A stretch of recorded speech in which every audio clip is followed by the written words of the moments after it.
was 1987. The world population reached 5 billion. Guns N' Roses' debut album Appetite for Destruction was #1 in the US, and Sun introduced the SPARC processor.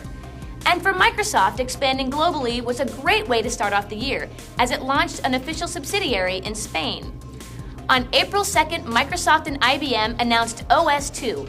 This is the first product to be announced as a result of the joint development agreement between Microsoft and IBM in August 1985. 1987 is an exciting year for graphics interface.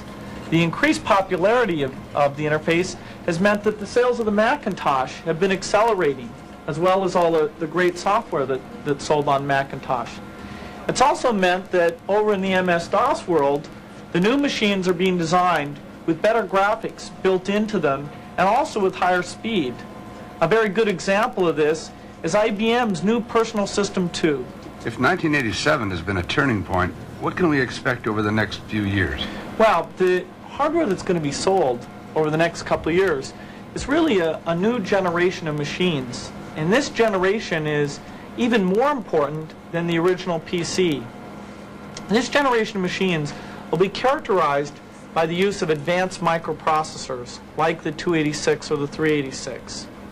Also, a large number of these machines will be running the new OS/2 operating system, which allows for the use of lots of memory and for multitasking to run multiple applications at the same time. The graphics interface is an integral part of this new generation. Whether somebody's using Windows on MS-DOS or using the graphics interface that's built into OS/2, they'll get an identical appearance. Also, a great number of these new machines will be connected to networks, which will allow for group productivity, where you're exchanging information as well as preparing it on your own machine. This new generation will enable a whole new set of applications.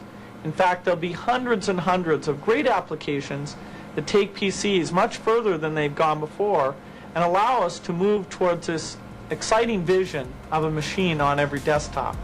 On July 30th, Microsoft acquired Forethought, the developer of PowerPoint, a leading desktop presentation application. And technology made many advances in 1987, as the first fax boards, which let people send and receive faxes on a PC, are shown at Comdex.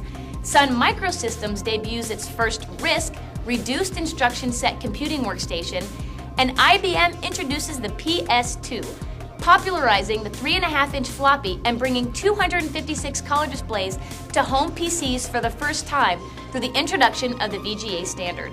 As for the stock market, well, the Dow Jones Industrial Average closed above 2,000, then 2,500 for the first time, before plummeting back to the low 1,700s barely 3 months later on Black Monday. It was the second largest one-day percentage decline in stock market history.